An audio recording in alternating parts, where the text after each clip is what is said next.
सभी को praise the Lord. Hallelujah. मैं आप सभी का इस चैनल में प्रभु यीशु मसीह के पवित्र और मीठे नाम से स्वागत करती हूँ और मैं विश्वास करती हूँ जिस तरह मैं बिल्कुल भली चंगी हूँ, आप सब भी भले चंगे होंगे। सारा आदर सारा महिमा प्रभु को मिले। और मैं आगे जाने से पहले आपने शायद टाइटल पढ़ा होगा कि आज मैं किस विषय पर चर्चा करने वाली हूँ, है ना। तो मैं आज आप सबके सामने एक बहुत बड़ी और बहुत अद्भुत, बहुत सुंदर गवाही को रखने वाली हूँ मेरे प्रियो, जो मेरे लाइफ में कुछ साल पहले बीता था। एक्चुअली हुआ ये कि जब मैं वचन पढ़ रही थी तो वो वचन को पढ़ते समय मुझे याद आया, ठीक है। कई बार ऐसा होता है कि वचन पढ़ के पार हो जाते हैं कि बस हमको पढ़ना और हमने पढ़ लिया। लेकिन कई बार क्या होता है, जब आप बहुत ध्यान से वचन को पढ़ते हो या सोचने की कोशिश करते हो ना, उस पर फोकस करने की कोशिश करते हो, आपको रेवलेशन चाहिए होता है, तो आप ध्यान लगाते हो उस वचन पे।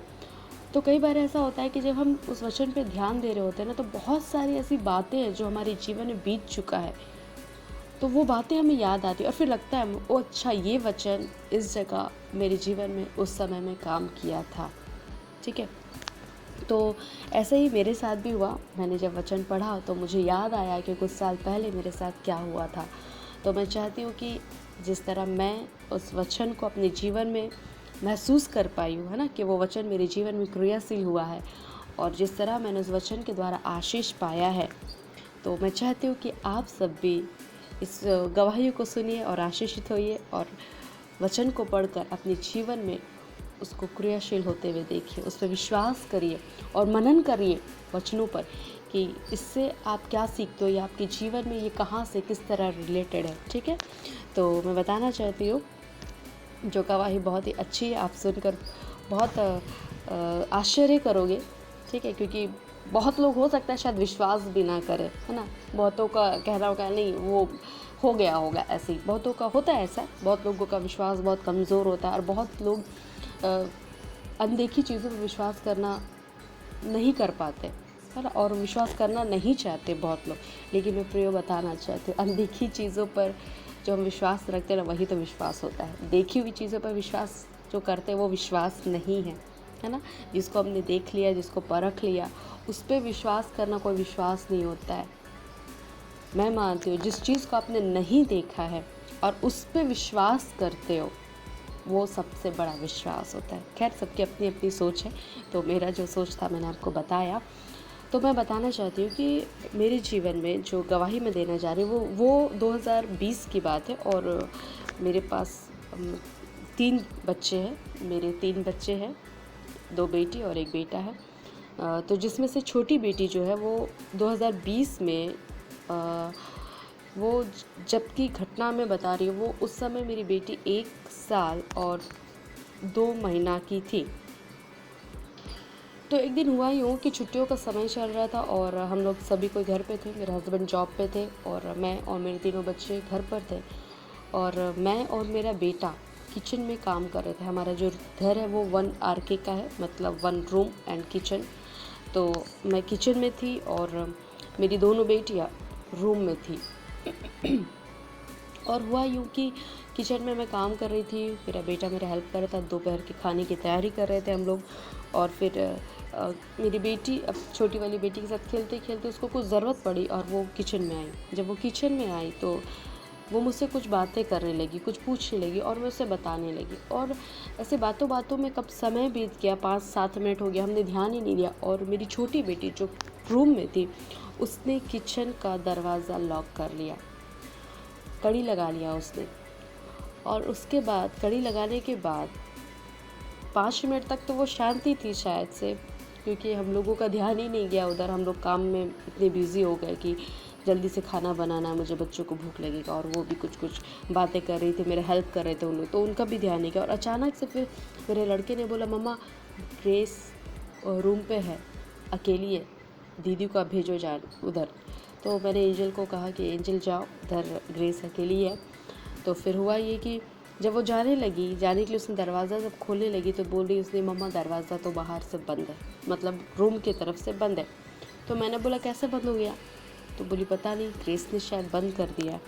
और फिर मैं सारा काम छोड़ी और उठ गई। और फिर मैं दरवाज़ा को जब खोलने लगी, हिलाने लगी, तो देखी सच में दरवाज़ा रूम की तरफ से कड़ी लगी हुई है, बंद है। और बिल्कुल ऐसा बंद था कि वो हिल ही नहीं रहा था, थोड़ा भी हिल नहीं रहा था। और फिर मैंने अपने हस्बैंड को फ़ोन लगाया और मैंने बताया जो घटना हमारे घर पे हुई थी उस समय, वो मैंने बताया उनको। तो उन्होंने कहा एक काम कर, तो स्क्रू ड्राइवर ले और जो किचन की तरफ से जो भी स्क्रू वगैरह लगे हैं कड़ी में, उसको खोलने की कोशिश कर, वो खुल जाएगा या लूज़ भी हो जाएगा तो तुम्हारा कड़ी खुल सकता है दरवाजे को, अगर तुम हिलाओगी तो मैंने बोला ठीक है। फिर मैंने स्क्रू ड्राइवर लिया और फिर मैं खोलने लगी। अब विश्वास करो मेरे दोस्तों, वो मैं जब खोल रही थी ना, 1 इंच भी, है ना, 1 इंच भी वो स्क्रू हिलने का नाम नहीं ले रहा था। और मैं इतनी टेंशन में थी कि मेरे हाथ में ताकत भी नहीं आ रही थी कि मैं उसको और प्रेशर दूँ या ताकत से मैं उसको खोलूँ। और मेरी बेटी ने उधर रोना चालू कर दिया रूम पे, वो हमारा आवाज़ इधर सुनने लगी और मैं उसको बोली बेटा दरवाज़ा खोलो, लेकिन काफ़ी छोटी है ना, आप समझ सकते हो 1 साल 2 महीने की बेबी काफ़ी छोटी, उतनी समझ नहीं होती है उसके पास। उस समय तो बच्चे ठीक से मम्मा पापा भी बोलना नहीं सीखे होते हैं, है ना। तो वो बहुत रोने लगी और मैं परेशान हो गई कि अब मैं दरवाज़ा कैसे खोलूँ। फिर मेरे हस्बैंड ने कॉल किया, खुला स्क्रू ड्राइवर से तुमने खोला क्या स्क्रू? मैंने बोला मैं कोशिश कर चुकी हूँ लेकिन वो नहीं खुल रहा है। तो हम लोग बात कर रहे थे कि अभी बाहर मेन जो डोर है वो भी बंद है। अगर हम किसी को बुलाते भी हैं, मतलब अपने पड़ोसियों को, या मेरा ससुराल बिल्कुल सामने में है, 10 मिनट के रास्ते पे है, तो अगर उनको भी फ़ोन करते हैं कि आओ ग्रेस ने ऐसा कर दिया, तो वो क्या कर सकते हैं, क्योंकि बाहर का भी दरवाज़ा बंद है अंदर से, और इसने किचन और रूम के बीच के जो दरवाज़ा उसे भी बंद कर दिया। तो हम बहुत टेंशन मारने लगे। फिर मैंने प्रार्थना की, प्रभु इस दरवाजे को खोल दे खुदावन, यीशु मसीह तो सब कुछ करता है, तो मेरी प्रार्थना को सुन, मेरी बच्ची रो रही है, प्रभु उसे खोल, ऐसा बोला मैंने। और फिर से मैं कोशिश करने लगी, दरवाज़ा को जोर से हिलाने लगी, फिर से स्क्रू ड्राइवर लिया मैंने और पकड़ लिया, और फिर सारी चीज़ों को मैंने ट्राई किया खोलने के लिए, कि वो खुलने का नाम ही नहीं ले रहा था। और मेरी बच्ची और धीरे धीरे उसकी आवाज़ तेज़ होती जा रही थी और वो ज़ोर ज़ोर से रो रही थी। उसका रोना सुन के हम लोग भीतर और रोने लगे थे। तो आप समझ सकते हो, छोटा बच्चा जब, अगर आप एक माँ हो, है ना, और आपका बच्चा, अगर छोटा बच्चा जो बात नहीं कर सकता, जो अपनी तकलीफ़ों को नहीं बता सकता, जब वो रोता है तो हमारी भी आंखें भर आती है, हमारा हृदय भर आता है ना। तो मैं भी उसकी आवाज़ को सुनकर बिल्कुल रोने लगी और मैं परेशान हो गई, मैं क्या करूँ, मुझे कुछ समझ नहीं आ रहा था, बिल्कुल बेचैन हो गई थी मैं। और मैं बहुत कोशिश कर रही थी, लेकिन दरवाज़ा खुलने का नाम ही नहीं ले रहा था, है ना। तो फिर मैंने लास्ट में, मैं जब थक गई, हार गई ना, मैं बिल्कुल, मुझे पता लग गया कि अब मैं कुछ नहीं कर सकती, मैं बिल्कुल असमर्थ हूँ, मैं कुछ नहीं कर सकती। अब जो करना है, एक चमत्कार ही होगा वहाँ पे जो दरवाज़ा को खोल सकता है, और जो होगा प्रभु यीशु मसीह ही मेरा ज़िंदा खुदा कर सकता है। इस बात को जब मैंने अपने मन में समझा, और इस बात को जब अपने मन में मैंने स्वीकार किया ना कि मैं नहीं कर सकती, मेरे से कुछ नहीं होगा, अब मेरा बच्चा वैसे ही रोता रह जाएगा शाम तक, और मैं इधर किचन में ऐसे ही रोते रह जाऊँगी, मैं जितनी भी कोशिश कर लूँ मेरे बेबी को मैं बाहर नहीं निकाल सकती, मैं दरवाजे को नहीं खोल पाऊँगी। इस चीज़ को मैंने मान लिया दोस्तों, इस चीज़ को मैंने मान लिया। और जब मैंने माना ना, तब जाकर, है ना, जब आप अपनी सारे बल, अपनी सारी शक्तियों, अपनी सारी बुद्धियों को इस्तेमाल कर लेते हैं ना, उसके बाद हम उपाय निकालते हैं प्रभु के पास आने का। हम लास्ट ऑप्शन में खुदा को रखते हैं, मोस्टली ऐसा होता है। मैं उनको सबको नहीं कह रही हूँ, क्योंकि बहुत लोग ऐसे हैं जो सबसे पहला, जब भी तकलीफ़ आता है जीवन में, परेशानी आती है, सबसे पहले वो खुदा को देखते हैं। बट कुछ लोग हैं ऐसा, मेरे जैसा, है ना, जो पहले अपना बुद्धि, अपना शरीर का ताकत, सब कुछ इस्तेमाल करने के बाद जब पता चला भाई हम नहीं कर सकते, तब हम सरेंडर हो जाते हैं और फिर हम प्रभु को सौंप देते हैं, खुदा अब तेरा काम है तो कर। और मेरे साथ भी ऐसे ही, और मैंने भी वही काम किया। मैंने बोला प्रभु से कि प्रभु इस दरवाज़े को मैं नहीं खोल सकती, इस दरवाज़े को खोलने के लिए मेरे पास कोई शक्ति नहीं है खुदा, और मैं जानती हूँ तू चमत्कार करने वाला परमेश्वर, और तू अपने बच्चों से बहुत प्यार करता है ना। और मैंने कहा कि प्रभु अब मैं इस सिचुएशन को आपके हाथों में डालती हूँ, और मैं चाहती हूँ खुदा तू चमत्कार करता है, तो बड़े बड़े चमत्कार किया है तूने, और आज मेरे घर पे आप चमत्कार करिए, मुझे चमत्कार देखना है, मैं देखना चाहती हूँ अपने घर में चमत्कार, क्योंकि मैं इस कार्य को करने के लिए असमर्थ हूँ प्रभु, पर आप सामर्थी है और आप दयालु है। आप मेरी बच्ची के रोने की आवाज़ को सुन रहे हो, आप इस सिचुएशन को देख रहे हो। खुदावन यीशु मसीह, मेरा अब्बा, मेरा पिता, मैं चाहती हूँ आप कार्य करिए मेरे घर पे, और आज आप मेरे घर पे चमत्कार करिए। क्या विश्वास कर पाओगे, मैं ऐसा बोली, ये 2-4 मिनट का प्रेयर मैंने किया, मैंने अपनी ज़ुबान से इन बातों को निकाली और उसके बाद मैंने दरवाज़ा पकड़ के हिलाया। ओह हालेलुया, प्रभु यीशु का धन्यवाद। वो दरवाज़ा खुल गया। मेरे प्रियो, इसमें से एक भी बातें जो मैंने कहा है ना, एक भी छूटा नहीं है। सारी बातें मैंने अपनी सच्चाई और अपने साथ बीती हुई बातों को बता रही हूँ। ऐसा भी नहीं कि चलो फैमिली में हुआ, परिवार में किसी के साथ हुआ, या दोस्तों के साथ हुआ, पड़ोसियों के साथ हुआ, नहीं। ये जो बातें मैंने कहा है, हर एक बात मेरे अपने जीवन के साथ हुआ है, और वही बात को मैं आपको बता रही हूँ। मेरे प्रियो, जब दरवाज़ा खुला तो मैं क्या देखती हूँ, हालेलुया, थैंक यू जीसस।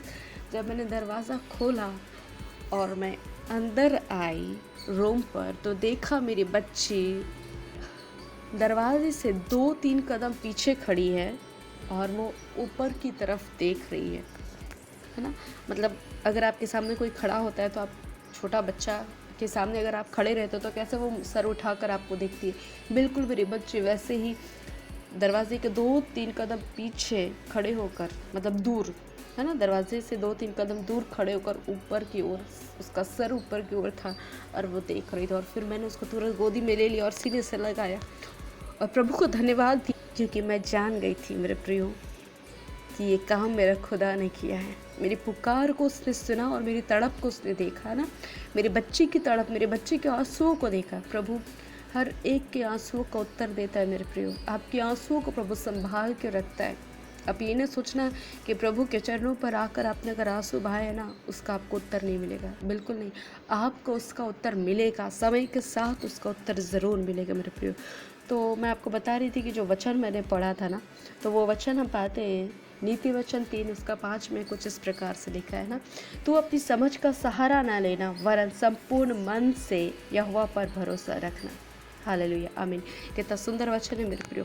जब मैं वचन को पढ़ रही थी तो मुझे ये घटना याद आई, और सचमुच जब तक मैंने अपने समझ का सहारा लिया, जब तक मैं अपने बल का सहारा लिया, मैं बिल्कुल बिल्कुल बिल्कुल टूटी हुई थी, बिल्कुल मेरे से कुछ नहीं हो पा रहा था। तब तक मैं हताश थी, निराश थी, क्योंकि मैं कुछ कर ही नहीं पा रही थी अपने समझ को यूज़ करके, अपने बल को यूज़ करके। लेकिन जब मैंने परमेश्वर को सौंपा, है ना, पूरे मन से, पूरे हृदय से और अपनी ज़ुबान से मैंने उस बातों को स्वीकार किया कि प्रभु मुझसे नहीं होगा, तू कर, तब प्रभु ने कार्य किया। मेरे प्रियो, खुदावन यही तो चाहता है, प्रभु यही तो चाहते हैं कि आप पूरी रीति से, संपूर्ण मन से परमेश्वर पर निर्भर हो जाइए।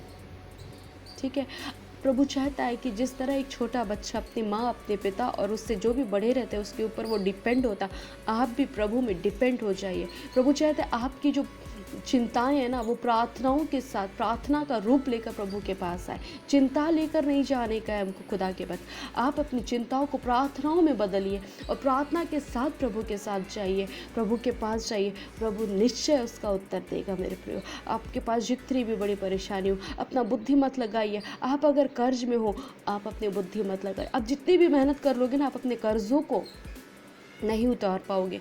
अगर आप ओवर टाइम भी कर लो ना, तो भी आपको इतनी सैलरी नहीं मिलेगी कि आप अपने कर्ज को उतार पाओ। लेकिन वही बात, वही चीज़, उतने ही सैलरी को अगर आप परमेश्वर के हाथों में सौंपोगे, अपने सिचुएशन को, अपने कर्जों को खुदा के हाथों में सौंपोगे ना, प्रभु उससे आपको बाहर निकालेगा। अगर आप बीमार हो, जितनी भी दवाइयाँ खा लो, आपने खुदा के हाथ में अपनी बीमारी को अगर नहीं सौंपा है मेरे प्रियो, तो मैं बताना चाहती हूँ कि अगर आप बीमार हो, किसी भी बड़ी बीमारी से आप संघर्ष कर रहे हो, आप जितनी भी दवाइयाँ खा लो, जितने भी पैसे लगा लो, जितने भी अच्छे ट्रीटमेंट करवा लो, चाहे देश में विदेश में, लेकिन आप ठीक नहीं होगे।